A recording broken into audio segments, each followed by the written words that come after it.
Eu vou falar sobre resistores. Resistores para funcionar perfeitamente, os circuitos eletrônicos necessitam de correntes de tensão de polarização adequadas, que por esse motivo é necessário estudar o componente que possibilitará essa adequação. O que é resistores? Resistor é um componente eletrônico que tem a propriedade de resistência elétrica, sendo elementos de circuito que consomem essa energia, convertendo-a integralmente em energia térmica. É o caso, por exemplo, de um fio metálico. À medida que os elétrons passam pelo fio, as colisões entre os elétrons e os átomos do metal fazem aumentar a agitação térmica dos átomos. Os resistores têm como função atenuar a associação de resistores. Em um circuito é possível organizar conjuntos de resistores interligados, chamado associação de resistores. O comportamento dessa associação varia conforme a ligação entre os resistores, sendo seus possíveis tipos, em série, em paralelo e misto. A associação de resistores é muito comum em vários sistemas, quando queremos alcançar um nível de resistência em que somente um resistor não é suficiente. Associação em série. Associar resistores em série significa ligá-los em um único trajeto. Como existe apenas um caminho para a passagem da corrente elétrica, ela é mantida por toda a extensão do circuito. Já a diferença de potencial entre cada resistor irá variar conforme a resistência deste, para que seja obedecida a primeira lei de OHM. A resistência equivalente para esse tipo de associação é dada pela soma de todas as resistências que fazem parte do circuito. É importante destacar que a resistência equivalente desse tipo de circuito será sempre maior que o valor de apenas um resistor. Associação em paralelo.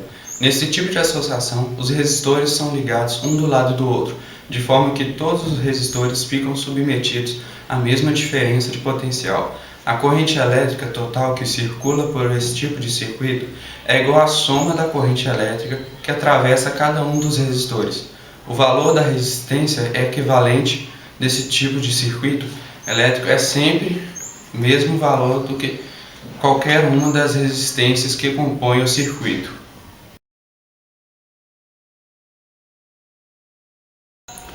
Bom, pessoal, aqui está a nossa caixinha do trabalho, onde a gente vai demonstrar o circuito em série e o circuito em paralelo, para vocês entenderem melhor como é que funciona. No caso, aqui em série, você pode imaginar aqui um positivo vindo aqui, passando por esse interruptor, chega na primeira lâmpada. O negativo vem aqui e chega na segunda lâmpada. E as duas estão ligadas uma na outra, dessa vai direto para essa. O que acontece? No circuito em série, qualquer um desse circuito em série, ele tende a ter somente um caminho, onde passa por essa lâmpada, vai direto para essa e chega no negativo. Então, se acontece de uma lâmpada queimar, todas as outras vão parar. Por quê? É como se eu tivesse pegado uma tesoura e cortado a fiação, porque como ela queimou, não passa mais energia. Então, se eu desligo essa, todo o circuito para. Se eu desligo essa, todo o circuito para. Então é assim que funciona o circuito em série. Outra coisa que vocês podem reparar é que o circuito em série ele fica mais fraco do que o circuito em paralelo. Por que isso acontece? Quando estamos em série, a soma, se eu pegar um multímetro, olhar quantos tem aqui e quantos tem aqui, vai ser a potência que tem a tomada, no caso 127 volts. Então é como se as duas lâmpadas estivessem dividindo a carga. Uma daqui vai ter uns 80, a outra vai ter uns 50, por aí, mais ou menos. Então elas dividem a carga, por isso que elas ficam mais fracas. Agora já no paralelo, o circuito ele tem vários caminhos. No caso, uma lâmpada não depende da outra. No caso, se eu desligo essa aqui, a outra continua acesa. Se eu desligo essa aqui, a outra continua acesa. Outra coisa também que podemos ver no paralelo é que pode ter mais 30 lâmpadas para frente, que a potência não vai ficar fraca igual aqui. Por que isso não acontece? Vamos pensar aqui, imaginando uma linha. Vem aqui o positivo e chega nessa lâmpada. E vem outro fio e chega nessa aqui.